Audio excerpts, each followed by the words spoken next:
Welcome, everyone, to another episode of Iron Age Marketing. I am Nicky P, here as always. My guest today is author C.S. Johnson. How are you doing? Good. Thank you for having me on tonight. Awesome.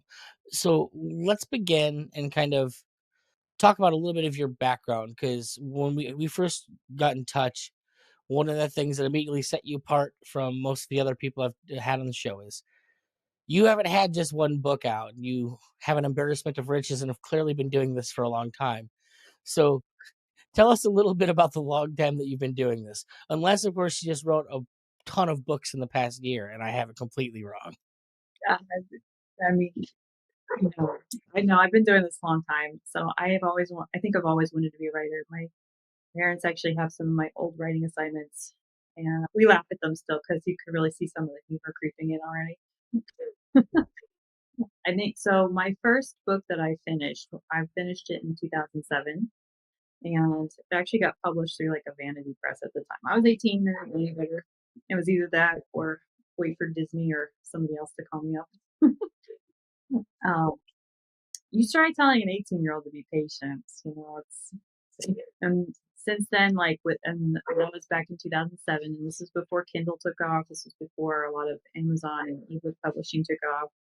So I tried to go the traditional route with my next book, and again, it took a long time and I made a lot of mistakes. So, but I figured out, hey, there's a lot of publishing contests out there, so I submitted Slumbering, which is my first series. I was the first book in my first series, and it actually won second place in a publication contest. So that's how that one got published. And then since then, it's been trying to keep writing and keep doing new things and just basically whatever I want. Okay, now how do you publish now? Like, what is it? Are you a traditionally published author now? Or you do the Kindle yourself, the KDP, whatever it is? I have one traditionally published series, and I have the rest of it. I am the queen of my own media empire. That's usually how I explain it to people. Okay. Well, so what does I guess a media empire look like for you? About 40 books and all my audiobooks and everything else that I've done. So I've been very good about making sure that I have full control and full rights of everything in recent years. So kind of growing up in the like the great swap out and the democratization of the internet with publishing, where a lot of the gatekeepers are passing away, you realize that a lot of media today, like the big five, even some of the larger, smaller presses, a lot of them have really sneaky clauses in their contracts that you shouldn't have to deal with. Yeah. Yep, some of the things I've heard from different people telling me about their contracts is really just downright frightening. Well, specifically coming from like the background that I have, and I like talking about marketing.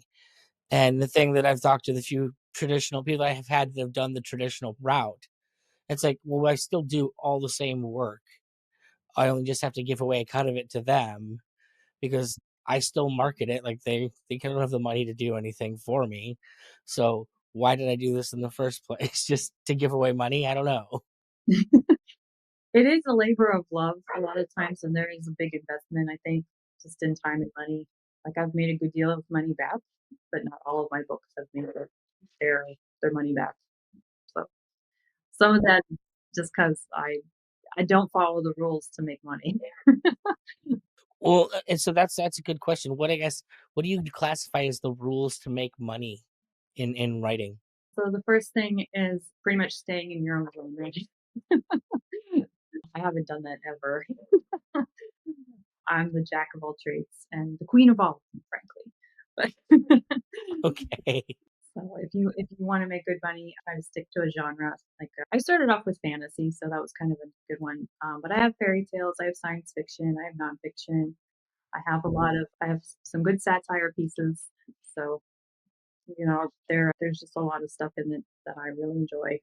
I just figure I'm more like Beyonce in that regard, so. Oh goodness. We got a queen bee over here, folks. Uh, so I knew her as Foxy Cleopatra when I grew up, for what it's worth. That's my first reference of Beyonce. I gave up on the Austin Powers movies by the time that happened. That's where I'm at. I'm more of a Heather Graham guy. Oh, So we were talking before the show, you're a homeschooling parent, and one of the things that's come up a lot is, finding time to write. Now, well, you say that, and then you talk about how much writing you actually have done. Like, what do you actually consider to be like a normal amount of writing for like someone to put out? I think a lot of it very first of all, a lot of it does vary author by author. I need to soak into my work. It's almost like when you get into a pool. Some people can just dive right in and be comfortable. I have to like ease in. So like, you're not like I'm gonna do my 1,000 pages or 1,000 words a day, and then like that'll be it. You gotta find the zone, and like if you're not feeling it, you're not doing it, kind of thing. Yeah, my discipline is horrible. I've actually like every year I've tried to pick like some part of my work ethic or my life to like fix that year. And discipline has been the last 3 years running. I don't know what I could do about my discipline. I have the background where like as a musician, much like you, it's like, well, when the impetus hits and the vibe strikes, I'll do it. And then a year will go by and like, oh, I haven't written a song in a long time. It's weird. So having written a bunch of things, do you have something that like you find is your favorite to write, or is there like a place that if you could pigeonhole yourself and like have that discipline to like do the thing that you do, what would that be? I have a real affinity for romance just because, I get frustrated with people who are very cynical, I guess, because it's like I've been there, I know, but you find a way to grow past it or, you just give up. And and it's not fair if you give up to like feel like you should make everybody else give up too. Interesting take.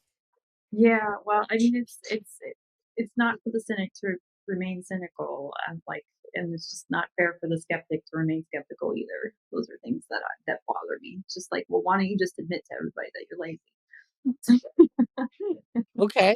The skeptical one would be interesting to get go on. Like, Yeah, like perpetual cynicism is just a cover for being. well, and one of the things that I have found with a lot of the people I've talked to doing the show is you described it perhaps different than they do, but there's a lot of people that seem fed up, and it's one of the things that why everyone has gone the non-traditional route and is starting to put out books because everything is it's the undermining of the tropes that they think they're doing. They're making the dark version, or the everybody's trying to make the boys as opposed to make Superman. I was actually gonna say, is it the Homelander syndrome?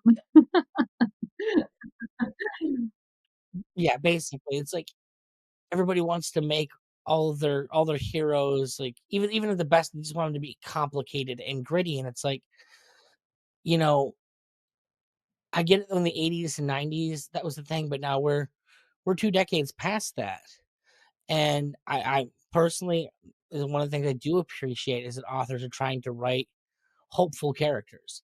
They're trying to make at least the world of fiction not as bleak as the real world feels right now. I've told my readers several times, if you want a happy ending, you gotta believe in it first. It doesn't guarantee that you'll get it, but Well, it's like without those things to look up to, it's like there's a certain degree of which, yeah, maybe we'll never be perfect. We'll never be as good as we want to be.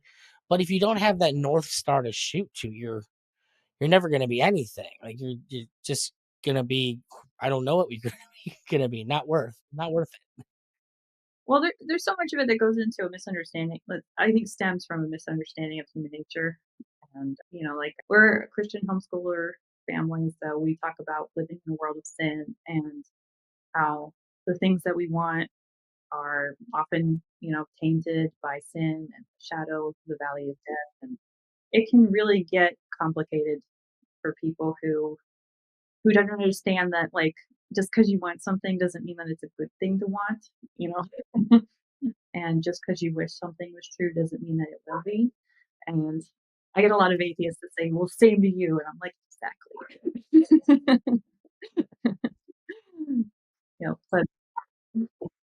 but yeah, it is like you said, pointless to kind of just kind of give up. You're not going to do anything by giving up.